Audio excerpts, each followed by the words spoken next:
Von Westen nach Südosten ist der Kaukasus über 1000 Kilometer lang. Im Kaukasus gibt es 50 Völker und fast ebenso viele Sprachen.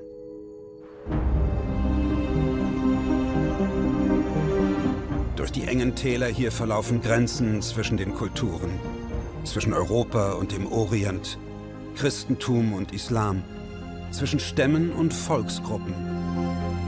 Und alle Grenzen sind hier unübersichtlich.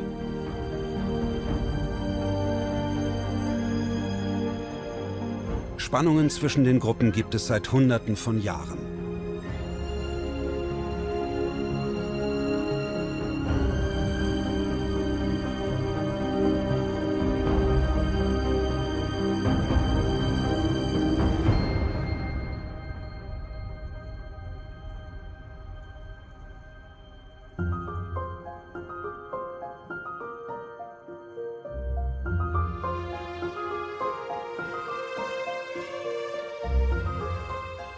Mysteriöse Türme geben fast überall Rätsel auf in der kleinen Kaukasusrepublik Inguschetien.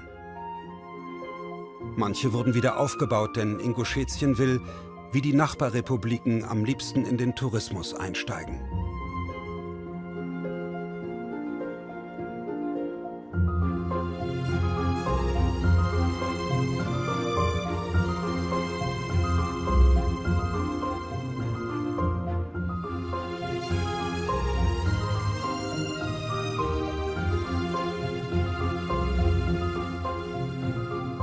Seit die Mongolen immer wieder die Dörfer der Bergregionen überfielen, begannen die Inguschen Wehrtürme zu bauen. Jede Familie in jedem Stammesclan baute mindestens einen Turm, der als Schutz und winzige Burg diente.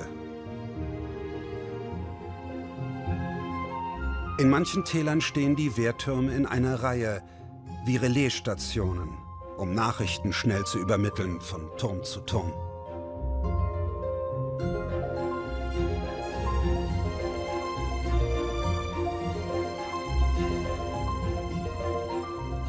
Und im Notfall dienten die Türme sogar als Refugium bei Streitigkeiten untereinander zwischen den Familien eines Dorfes. Man weiß nie, gegen wen man sich verteidigen muss.